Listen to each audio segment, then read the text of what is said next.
we're live. Okay. Okay, well, welcome everyone who is joining us here in the UK and around the world this evening, and also to our friends in Havana, in Cuba. Good afternoon to all of you. My name is Rob Miller, and I'm the director of the Cuba Solidarity Campaign here in the UK. And it's really great that you're all able to join us. We're going to wait just a minute to allow a few more people to join, but also to allow the connection to YouTube to start streaming. It's a 30-second delay to YouTube. So bear with us and then we'll get the meeting started.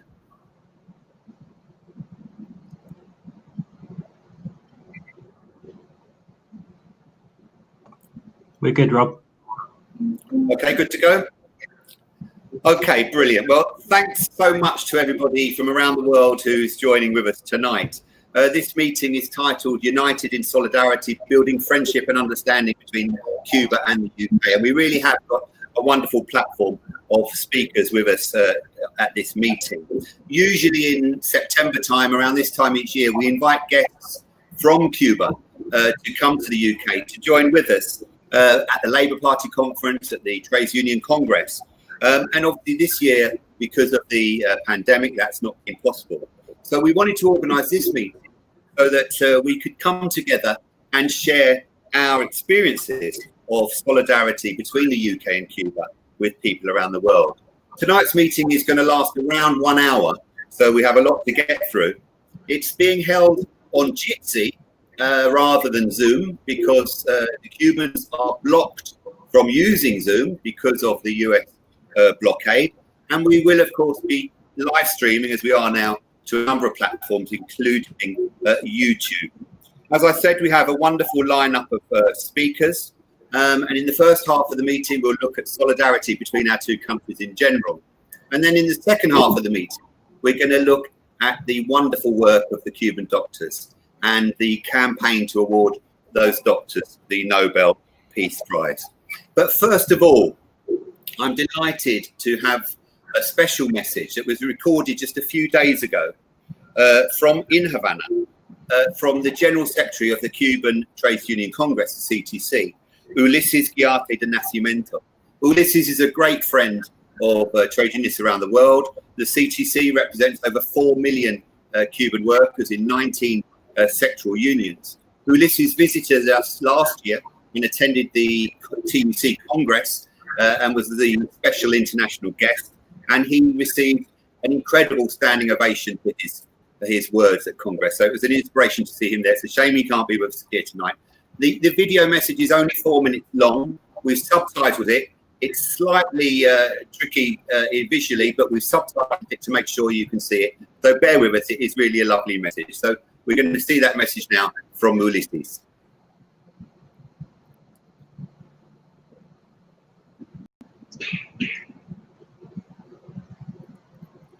Dirigentes sindicales del TUC y la campaña de solidaridad con Cuba, aunque distantes en el tiempo por la diferencia geográfica en que están ubicados nuestros países, pero muy cercanos por los estrechos sentimientos de solidaridad, amistad y cooperación que a lo largo de todos estos años ha mantenido el TUC y sus sindicatos. La campaña de solidaridad con Cuba, con nuestra CTC, Central de Trabajadores de Cuba y sus sindicatos. Aprovecho la ocasión para trasladarle el saludo militante y fraterno de todos nuestros afiliados. Hoy, sin duda, tenemos todos un enorme desafío y reto ante el crecimiento acelerado de una pandemia mundial que ha tenido efectos muy nocivos y desastrosos en los ámbitos del escenario laboral y sindical. Hoy ya más de 28 millones de personas en el mundo han sido contagiados por la COVID-19 y cerca de 920,000 personas han fallecido. Dentro de ellos, por supuesto, un número importante de nuestros trabajadores que a su vez han tenido impactos en la precarización o en la pérdida de sus empleos, en haberse puesto de manifiesto las esencias de un modelo neoliberal que enaltece sobre todo el crecimiento desmedido de la economía en contra de la preservación de los derechos y las garantías de nuestros trabajadores. Eso hace que Cuba, con sus modestos recursos financieros y materiales, haya puesto de nuevo en alto y enarbolado las banderas de la solidaridad. 39 brigadas de médicos cubanos organizados en el contingente Henry Reef han prestado servicios en 46 países, salvando vidas humanas, defendiendo los protocolos de sanidad y de seguridad para la vida de todos nuestros trabajadores y de esos pueblos, contrario al recrudecimiento que sigue imponiendo de manera unilateral el bloqueo norteamericano contra nuestro país. Ello ha hecho, sin duda alguna, fracturar nuestra economía, generándonos dificultades en el aseguramiento de demandas esenciales para nuestra población, como la alimentación, el combustible, las materias primas que aseguran el funcionamiento de nuestras industrias. Y todo ello ha hecho sin duda que tengamos todos hacia el interior de nuestro país la capacidad de apelar a las reservas que en el orden de la eficiencia, la productividad, la innovación, el talento y el compromiso de este heroico pueblo ha sabido levantarse. Pero sin duda alguna, eso también ha sido posible por las muchas muestras de solidaridad, de respaldo que hemos recibido de diferentes partes del mundo y en la que ocupará siempre un lugar protagónico ese cariño que durante todos estos años de respaldo ha tenido el TUC, sus sindicatos y la campaña de solidaridad por nuestro país, que ha sabido acompañarnos en la denuncia, en la batalla por desnaturalizar los argumentos del gobierno norteamericano para mantener una política hostil, agresiva y criminal contra nuestro pueblo. Sin duda alguna, quiero agradecer a nombre de todos los afiliados de nuestro país esas muestras de cariño y de extraordinario acompañamiento que hemos mantenido del TUC. A todos, compañeros, manténganse firmes, cuídense mucho y sobre todas las cosas trasladen a nuestros hermanos sindicalistas británicos a la campaña de solidaridad por nuestro país, nuestro eterno agradecimiento y sobre todo la profunda convicción que Cuba, como siempre, sabrá mantenerse firme y saldrá victoriosa de esta nueva batalla. Mucho éxito y cuídense mucho.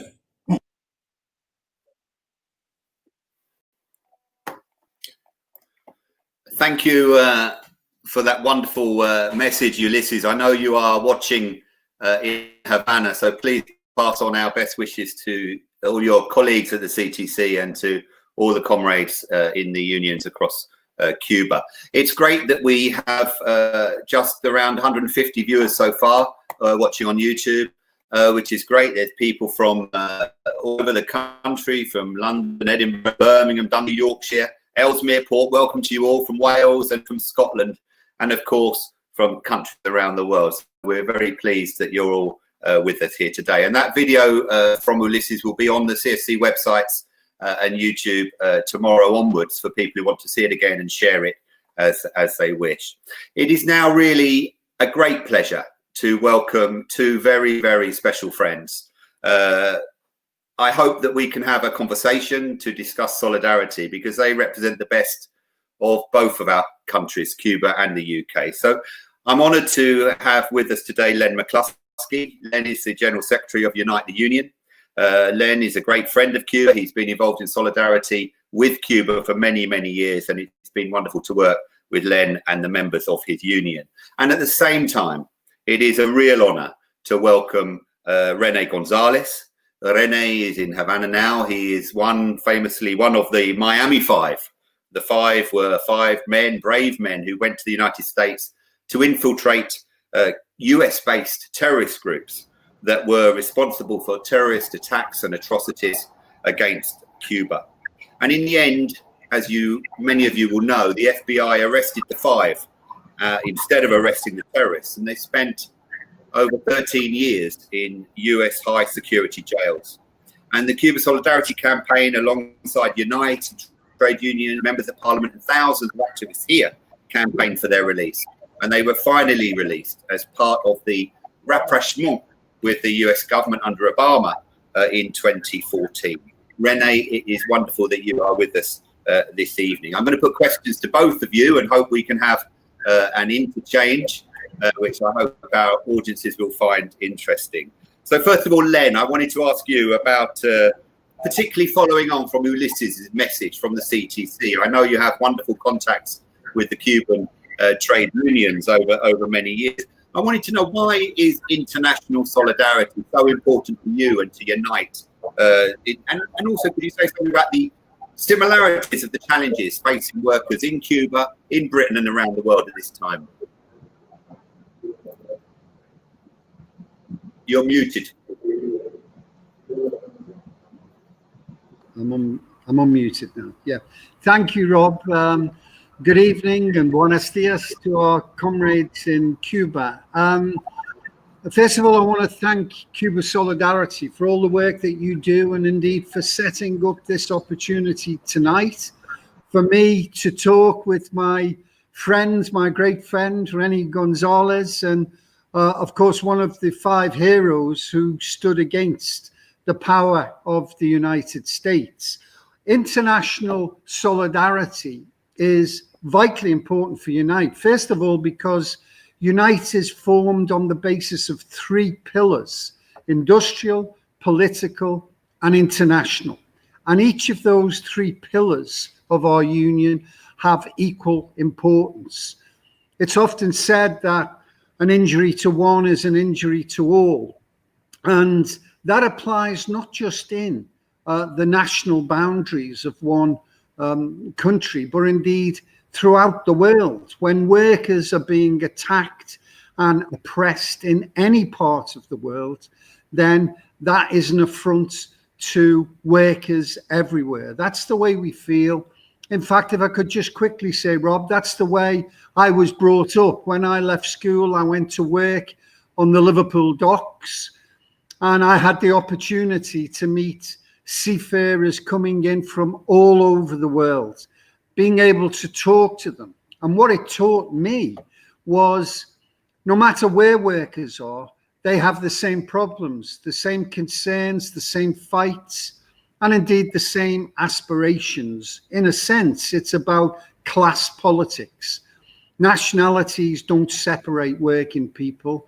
And that bond that I grew up with, I'm very proud, is exercised within my own union. Obviously, we have a very active international department. We're engaged in many, many different campaigns, including, of course, in Latin America, where some of the atrocities committed by the United States are at its worst. When I was a young shop steward on those docks, I was very much involved in the Chilean Solidarity campaign. In fact, I worked on the Chilean ships that used to come in to Liverpool, and I learned the truth of the atrocities of the Pinochet government from the Chilean workers themselves.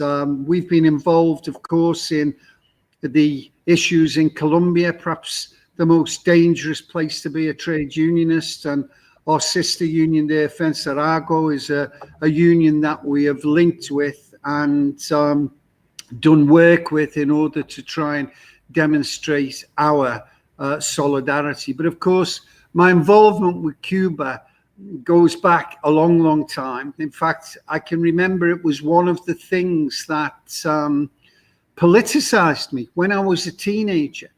And I seen the attacks on Cuba for having the audacity to try and rise up against the pimps and the mafia that were running that beautiful country. And what an inspiration Cuba has been. It's not only a beautiful country that I've had the opportunity to visit, but the people are just lovely, and how they've stood together for over 50 years is incredible. The resistance that they have against the most powerful nation that the world has ever seen, even eclipsing the so-called British Empire. And yet the Cuban people have stood firm, and they are a great inspiration.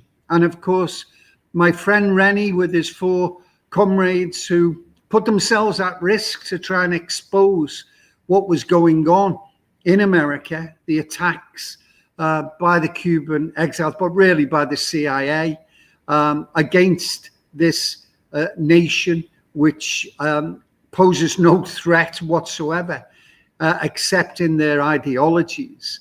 And to be arrested and incarcerated in the way that they were was disgraceful and despicable. And I'm very proud of the role that the British trade unions have played. My own union in particular, we are the largest union in Britain and Ireland, and I was delighted to commit both myself. I've been a member of the Cuba Solidarity campaign since its inception. And you know, one of the important things, Rob, and I'll try and finish here, about solidarity. I remember when we were talking with yourself, Rob, and with Cuba Solidarity and with our comrades from Cuba to say, how can we help? Of course, we can raise issues with our own government, but is there something else? And we hit on what to me proved to be perhaps one of the decisive things, and that was to break the silence in the United States of America. I have close contacts and friends, good comrades in American trade unions, in the SEIU, the largest affiliate to the AFL-CIO, the Steelworkers Union, who I'm very close to, the Teamsters. And when I used to raise the issue of the Miami Five with them, they'd never heard of it. It was never talked about in the American papers, of course. They wanted to keep what they were doing quiet. No visitation rights. It was absolutely despicable. Murderers and rapists were having visitation rights, but not the 5 Cubans. And we went over to America and we met the American trade unions. I met all the leaders of the major trade unions, asking them to raise the issue of how these 5 individuals were being so unfairly treated. And they did do. I know that when Obama was the president, they made approaches to Obama directly. And indeed, it was Leo Gerard, the president of the Steelworkers Union. I was sitting in my office here in London, and I got a call from Leo. And he said, Lenny, I'm just ringing you to let you know the Cubans, Rene had already been released by them, but the 4 Cubans are on a plane, they're going home. You can imagine how I felt, and I was delighted. And it's an example of what international solidarity is all about. I often use a phrase, and because I use it all the time, I don't think it diminishes it. And that is that when workers join hands across nations and across oceans, anything is possible. And that's why international solidarity is so absolutely important. In these days, as Ulises said, of the pandemic, when workers will be the ones most exposed and in difficult and dangerous situations, it's only workers' solidarity across the globe that will get us through this. So I'm very proud to be here tonight, and I'm proud of what Cuba Solidarity campaign is about and what my good friends in Cuba continue to do to inspire us. Brilliant. Thank you, Len, so much for your words tonight. I mean, there'll be other time that we'll be able to hear more from you. But just to say, your efforts in the campaign around the Miami Five in particular were inspirational and so important to all of us. Rene, of course, this leads to you. I wanted to ask you about international solidarity, particularly how it helped you when you were in prison, your family, the campaign. You know Len and the work of Unite, but perhaps if you could say a bit about international solidarity and how it impacted you in the campaign for your freedom. Well, Rob, it's difficult to find a better audience to speak about solidarity than our friends from the UK. Yeah, and I want to start by expressing our gratitude to everybody there who played a big part in the outcome of the story of the Cuban fire. I believe that the solidarity that we received from the UK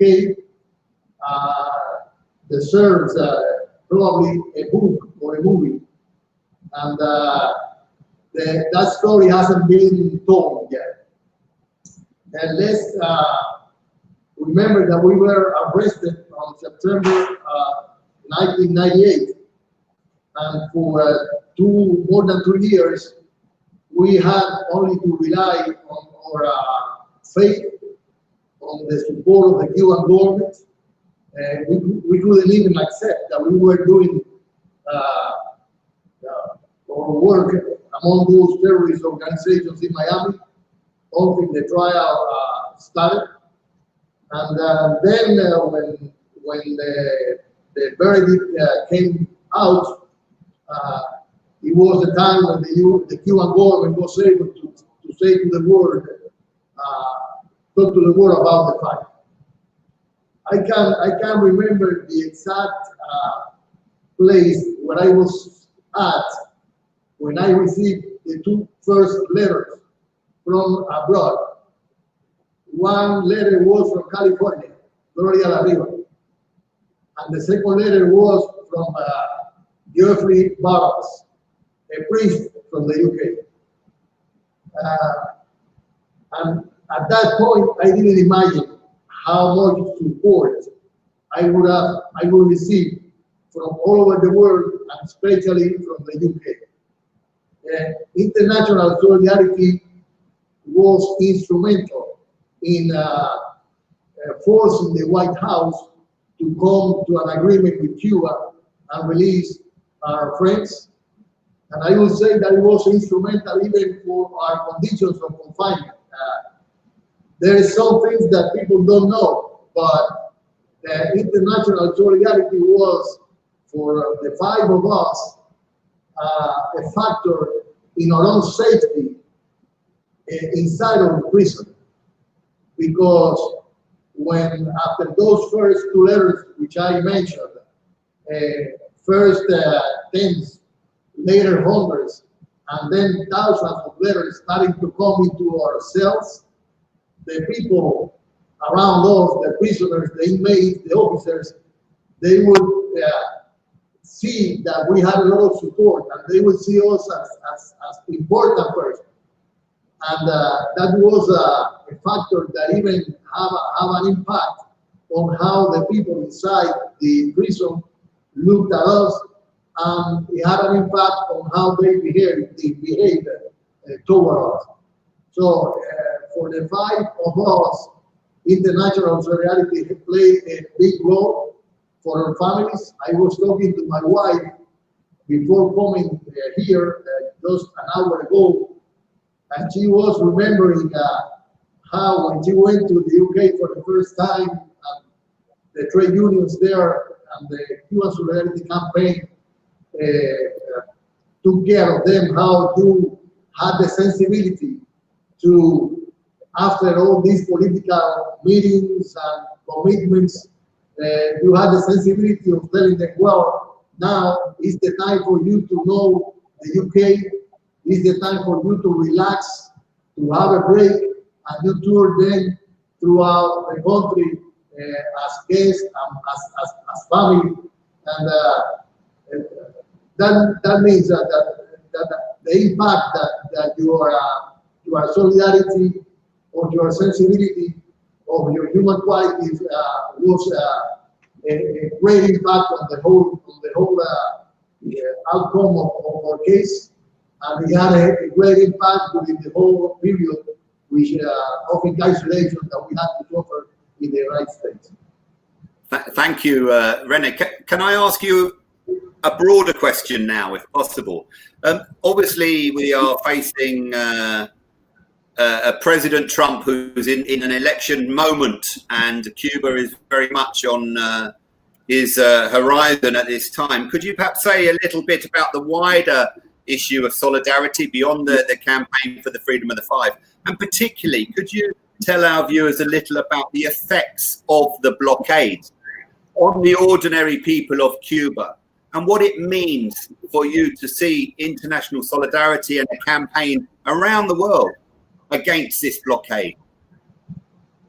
Well, everybody knows that the blockade has been imposed for almost 60 years against our economy.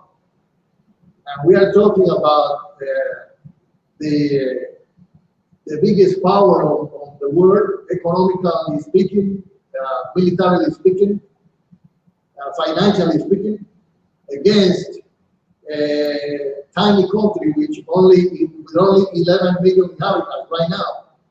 When the blockade was imposed on Cuba, we were about 6 million inhabitants. Now we are about 11 million. And that policies throughout 60 years, they do lots of damage. As it's been said before, right now probably 80% of the Cuban population was born after the blockade was imposed. And probably more than 95% of the Cuban population has lived with the blockade for most of their lives.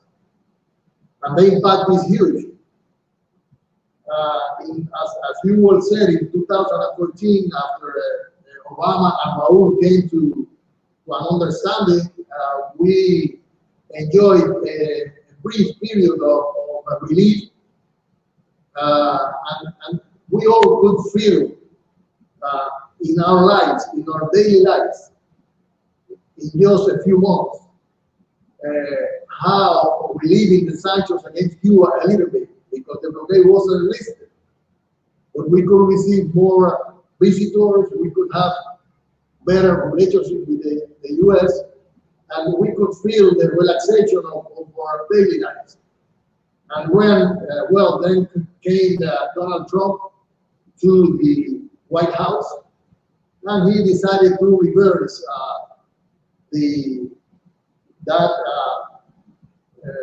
relationship and go back to the hardest measures that maybe we have been facing since the blockade was imposed. And of course, the impact is really hard.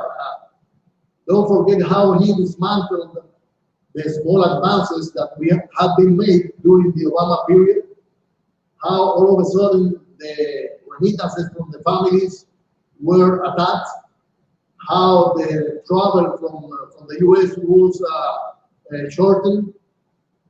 All of a sudden, our tourist industry received sanction after sanction. And we shouldn't forget even that just a few months before this pandemic started to hit the planet, even the fuel that was coming to Cuba was a subject of attack. I mean, we are talking about the energy, what keeps the country running. Our government faced the unique choice of having to buy a ship because the owner of the company couldn't come into Cuba because of the blockade. It was incredible, it's brutal. And then came this pandemic with the impact that it had on the rest of the whole planet, and of course on us. So the impact has been hard. It has made things very worse for us in terms of trying to face this pandemic impact. Even when it comes to the elemental measures and behaviors that we need to sustain in order to prevent the transmission of the disease, it has a negative impact because we have to go buy our food or things, and we have to go in big lines because we don't have enough resources. And the worst thing is that he keeps pushing us and punishing us even more. And just yesterday, they punished another bank which processed remittances to Cuba. And it's been really hard. Only the capacity of Cuba, of the Cuban people to resist our commitment to defend our sovereignty has been able to sustain such damage. But we appreciate all the solidarity that we see from all over the world, especially from the United Nations. Just yesterday, the Pan American Health Organization voted for Cuba again to be part of the board of the organization in spite of the threats by the U.S. government. And so we are here thanks to the solidarity that we have received from all over the world. Not only on the last period during Trump, but during the whole period of the revolution, and especially after the collapse of the Soviet Union. Okay, Rene, thank you so much for your words. It's a slightly tricky connection, but it's wonderful to hear you tell us about that history. We're going to come back to both Len and Rene in a moment, but I know I'm going to ask our next guest to say a few words, and then we will ask both Len and Rene to come back at the end of the meeting, particularly about the pandemic and the situation and the doctors. But I'm very, very pleased to welcome the Cuban ambassador to the UK, Bárbara Montalvo, who is going to say a few brief words to the meeting, just to set the scene really for how we operate here. Bárbara, the floor is yours, and I'm very pleased to see you here tonight. Thank you. Hi, everyone. Thank you indeed to the organizers for this wonderful opportunity. And special greetings for Len and Rene. I hope at the end to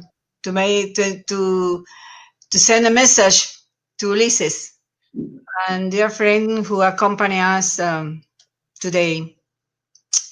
This is many of us did not think that by this time we would still be under the impact of the pandemic. Shaking hands and hugging are still prohibited. However, in each of these meetings, behind the screen of my monitor, I can feel heart that beats strong for Cuba. Had it been necessary to define the spirit of this event in a single word, that word would be, in my opinion, solidarity. For Cubans, internationalism and solidarity go hand in hand. They are part of our values. It is a principle that is educated and cultivated in the family. It is a vocation. It was not born with the revolution, but in the very process of formation of Cuban nation. However, that vocation was enriched by the revolution, and especially by Fidel, who raised the internationalist spirits of Cuba, of our people, to the highest expression. And likewise, the numerous good expressions that we have received from others throughout our history turned that vocation into commitment.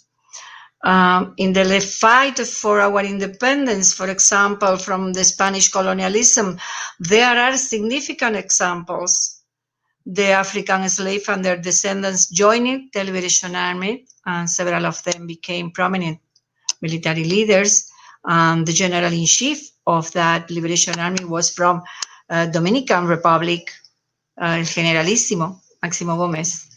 And Henry Reeve, called the Little Englishman, although he was not from this country, was a John American. He was a relevant fighter who reached a high military rank. He was born in New York and died in Cuba at the age of 26. And there are others. A doctor from Argentina joining the small group of Cubans who traveled on the Gran Mayat in combat. He earned the rank of commander of the rebel army. He was a prominent military leader and held high positions in the revolutionary government in the early years of the revolution. I'm sure you know that I'm referring to Che Guevara. So, how not to help those who need it? How can we not feel that we are fulfilling a duty when we modestly share what we have? We do not deny anyone our help, not even the country what causes us so much damage.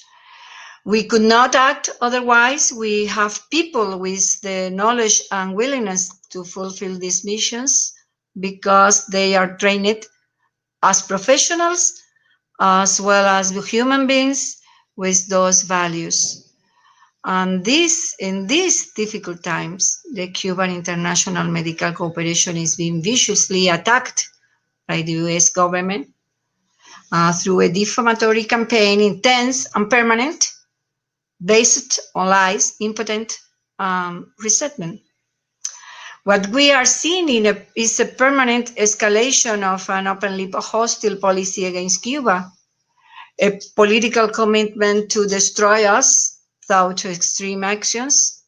I'm sure you remember the terrorist act against our embassy in Washington. After several months, the perpetrator was charged, but not with an act of terrorism, which would be the correct. And that weak response only fosters hatred and violence against our country. Long before the pandemic started from January 2019 to April 20, the US government implemented more than 90 measures. As Rene mentioned, all of the examples about the blockade impact on Cuba.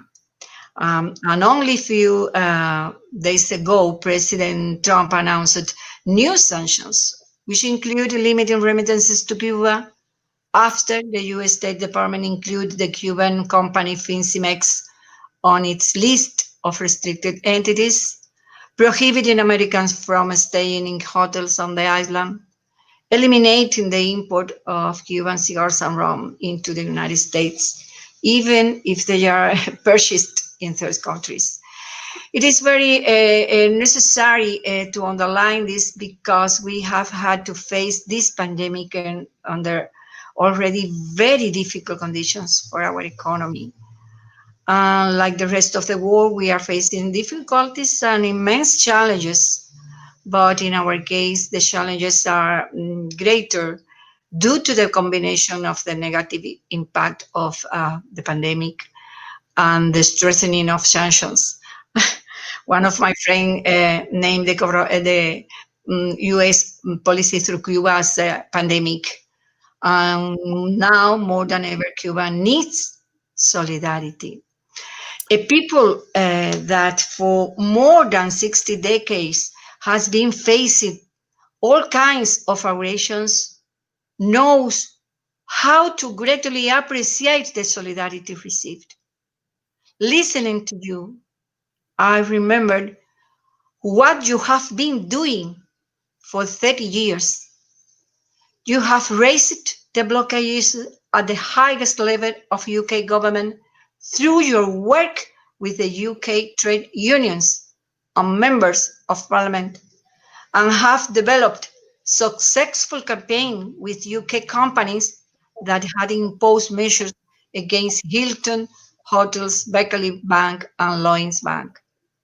Most recently, the Open University was taken to court as the refuses permission to a Cuban national to study for a Cuban national study due to the blockade, and you won the case.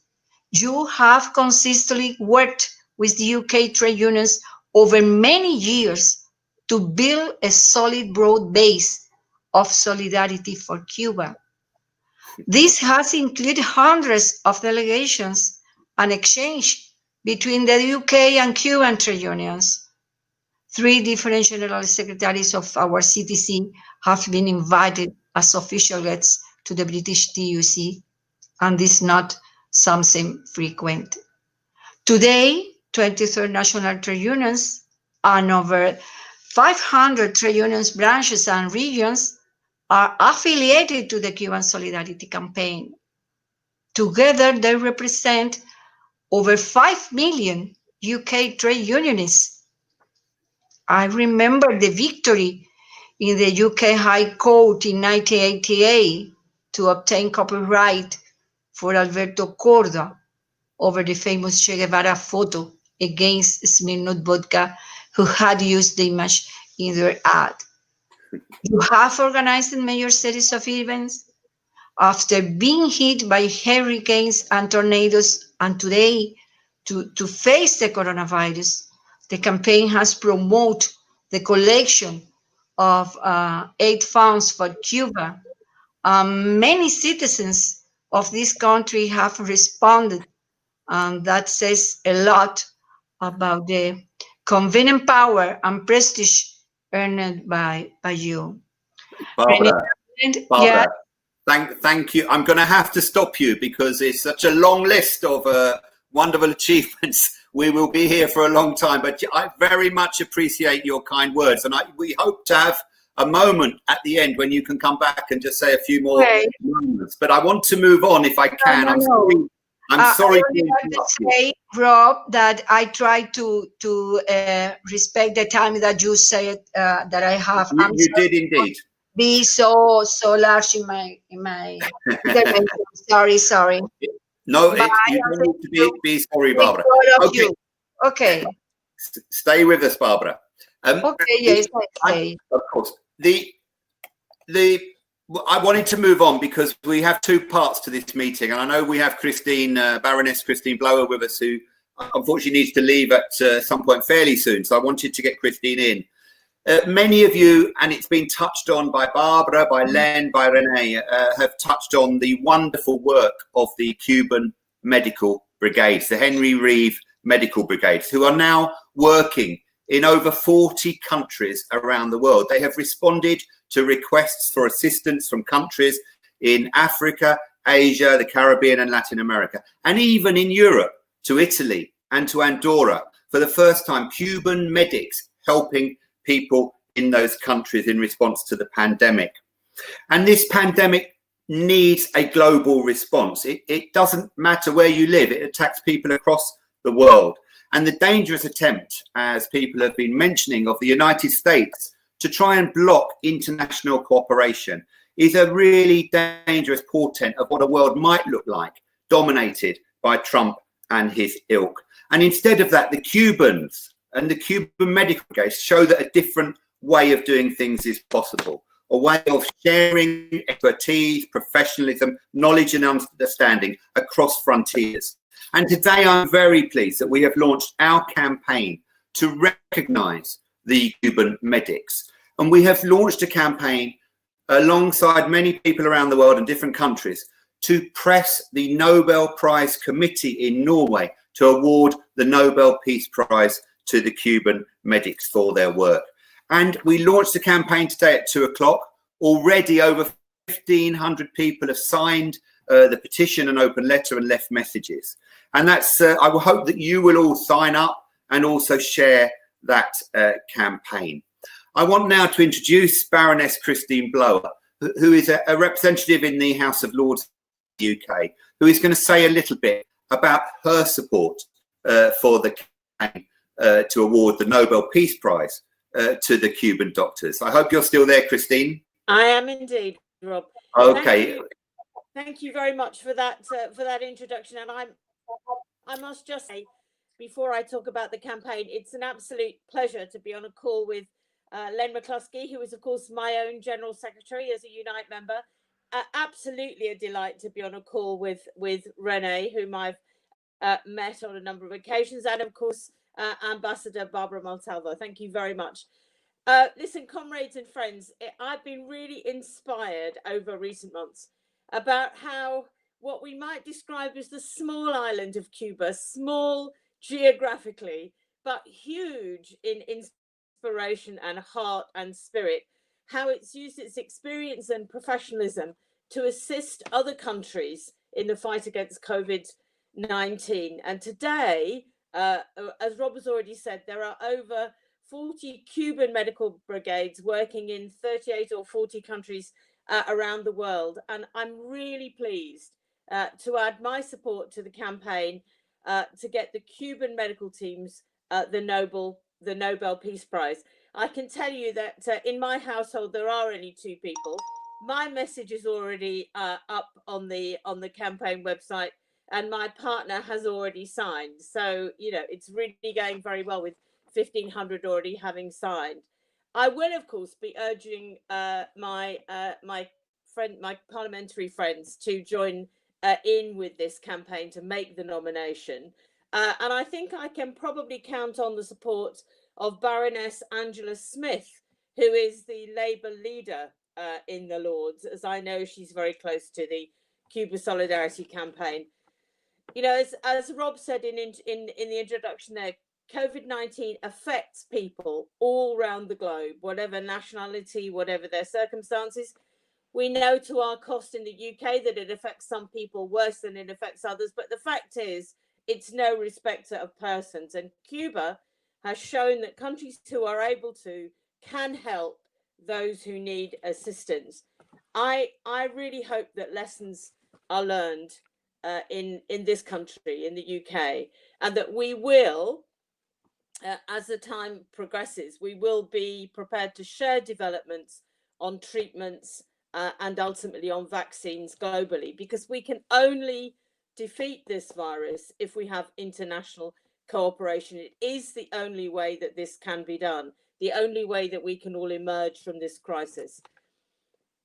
Over the past few months, Cuba has responded to requests from assistance, as Rob has already said, and has sent out these medical teams. It's sent more than 3,700 doctors, nurses, and other medical specialists. And they've gone, as I'm sure lots of you will know, they've gone, as they always do, to countries where they are needed, in Central and South America, in the Caribbean, but also to Africa, to Togo, to South Africa, to Guinea-Bissau, to Sierra Leone, to Kenya. An immense gratitude is felt by the people in those countries when the Cuban brigades arrive. Here are just some of the things that have been said. So Charles Asilan, the head of cooperation at Togo's foreign ministry, said, as scientific and medical circles groped in the dark, Cuban medicine, strong from past experiences, brought appropriate answers. And Ralph Gonzalez, Prime Minister of St. Vincent and the Grenadines, said, they're lifesavers.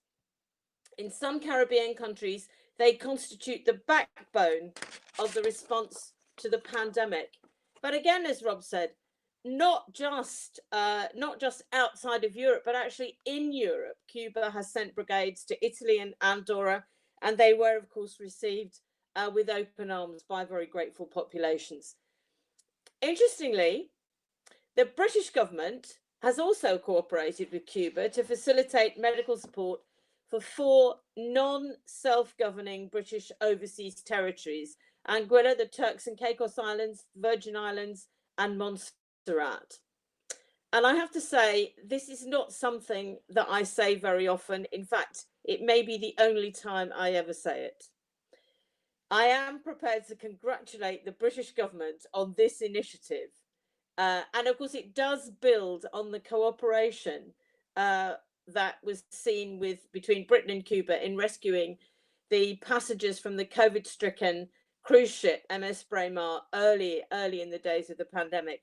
Some of us were absolutely astounded when we saw on the news that the British government was cooperating with Cuba, astounded but delighted. As we all know, Cuba has a very long and distinguished history of international medical cooperation, and of course disaster relief efforts too. So we just have to think of the astonishing work done in West Africa by Cuban brigades battling the Ebola epidemic. And of course in 2005, all the tremendous work done after the terrible Kashmir earthquake. And these are just 2 examples. So I want everyone on this call to join the growing calls from around the world for Cuban medical brigades to be recognized for their work. So I'm delighted to add my name to this call for them to be awarded the 2021 Nobel Peace Prize for all of those efforts. Solidaridad. Thank you, Christine, for such a wonderful endorsement of the campaign. We are obviously looking for thousands of people to sign a petition, but we're also looking for people to make nominations. Only a limited number of people can make nominations: members of national parliaments, members of the House of Lords, members, MSPs from Scotland, AMs from Wales, academics. There's a certain category of people who can make those nominations. And we want to make sure that we have a huge number of actual nominations to the Nobel Peace Prize Committee to show the breadth of support. And we're really pleased now to be able to share with you some of those messages of support, just very briefly, that we've already had from members of Parliament with this meeting tonight. And then, of course, we will share them with the international campaign. I'm really pleased. We have Navendu Mishra, who's a new MP elected at the last election, who has said how marvellous it's been to see Cuba working so well, sharing its expertise and resources and endorsing the campaign. And there's a lovely video of Navendu on the website, the campaign website. As well as Navendu, I'm very pleased in Scotland already. We have a number of MPs, including Kenny McCluskey, one of the Scottish Nationalist Party MPs, about the Cuban doctors who are selfless yet contribute so much. Thank you, Kenny, for that support. From Liverpool, the wonderful Paula Barker, who's worked tirelessly in the trade union movement before becoming elected last year in the election there, wrote a brilliant article about the Nobel Peace campaign recently, which is in the Morning Star if people wanted to access that, but saying that Cuba provides hope and inspiration to people around the world. And yes, indeed they do. So thank you, Paula, for your support. Graham is the chairperson of the all-party parliamentary group on Cuba now, and is doing wonderful work bringing together MPs, not just Labour MPs, but MPs from different parties, to learn about Cuba and share experience. And we're delighted that Graham is endorsing the Nobel Peace Prize for the Cuban doctors. Cuba is a small island, he says, but its heart and its humanity is gigantic. Wonderful words.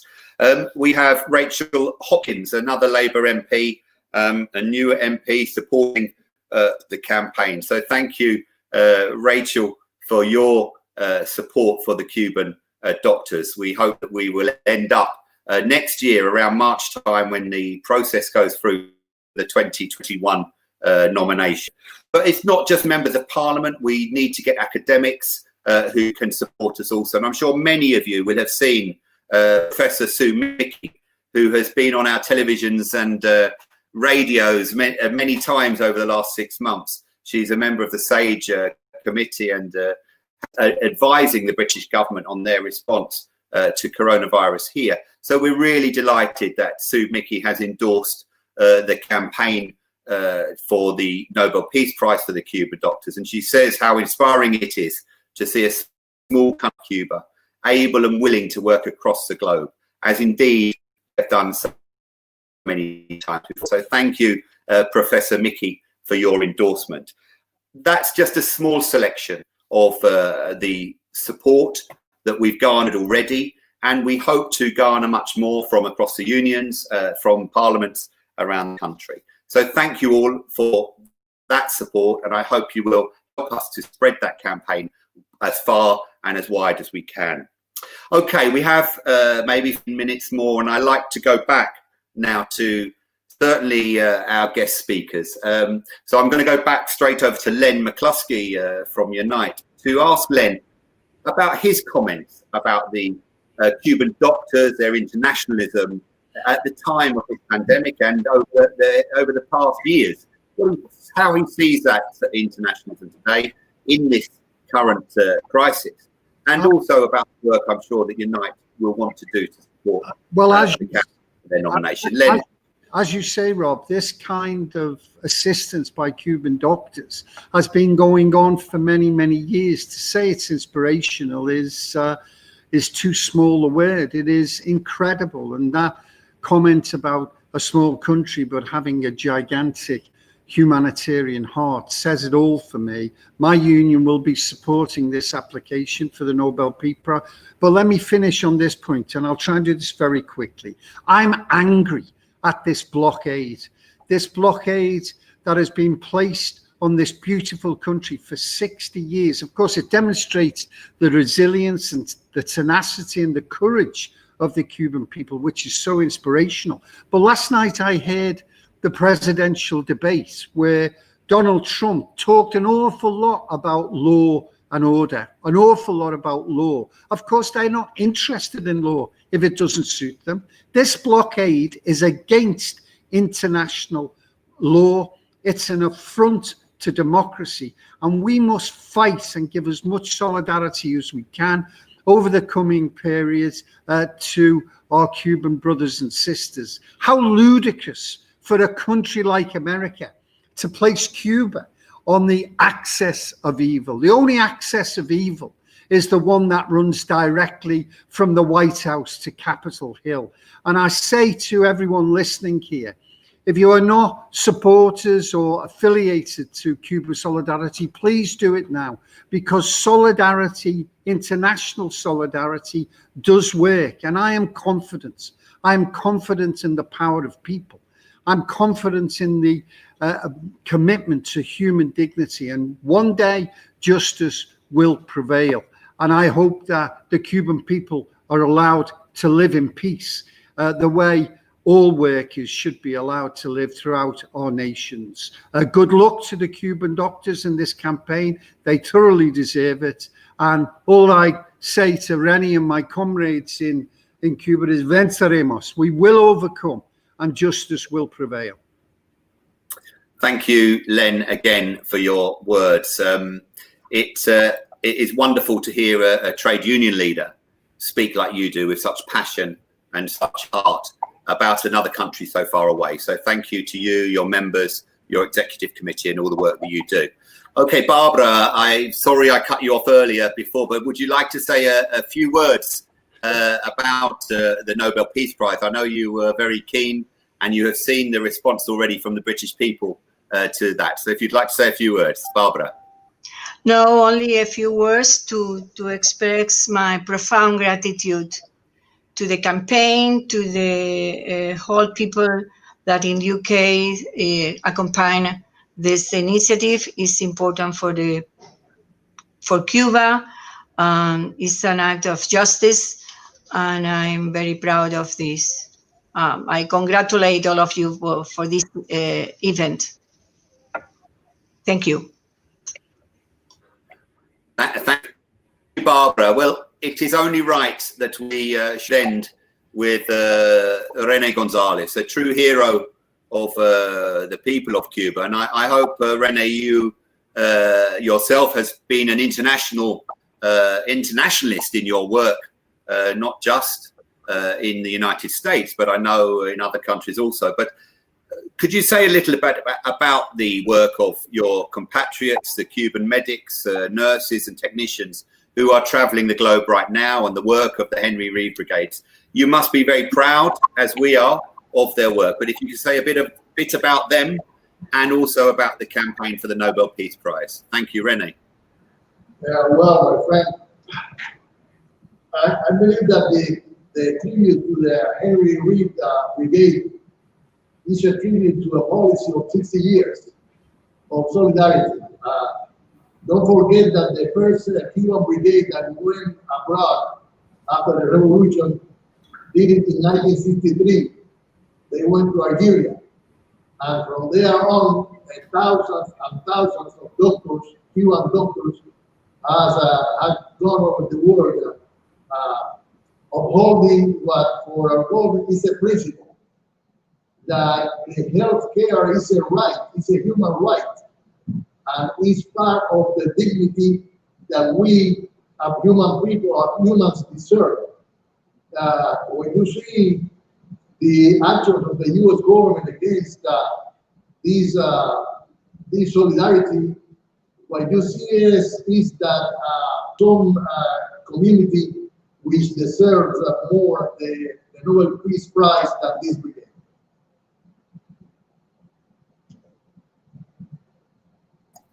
Okay, Rene, thank you so much again for your words. I think they reach to the heart of the issue in terms of why we must endorse this campaign and do everything we can. It's not just about the 3,000 or 4,000 Cuban doctors, but it's about the Cuban people.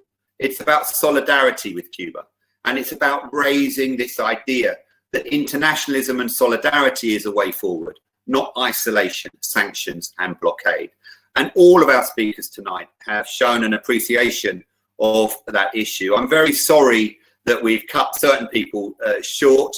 We had a number of technical issues. We lost the live stream for a moment in the middle of the meeting. We're back on now, so welcome back everybody on YouTube. We had over 200 people watching at one point and people on other platforms. And we will, of course, broadcast the contents of this meeting over the next few days to many hundreds more people. But finally, to everyone watching, I hope that you have taken the messages from our wonderful speakers, Len McCluskey from Unite, Rene Gonzalez from Havana, the Cuban ambassador, Bárbara Montalvo, and of course, Christine Blower, and all the messages of support that we've received from MPs and academics endorsing this campaign for the Nobel Peace Prize. Please sign the petition. Please share the campaign with your friends and your colleagues. And then if you can reach out to academics, to politicians, to members of national assemblies who can make actual nominations, get in touch with us, because we want to make sure that we have real nominations to the Nobel Prize Committee, which will help the international efforts to secure the Nobel Peace Prize for the Cuban doctors. Thank you all so much for joining with us this evening. Thank you once again to all our speakers, and I look forward to seeing you all at future events over the next weeks. Please stay safe. Venceremos.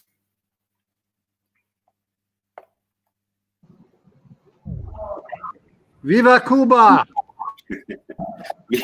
Viva! Viva! Gracias, amigo. Okay, all right. Thanks. Great talking to you. And to you. Thank you so much.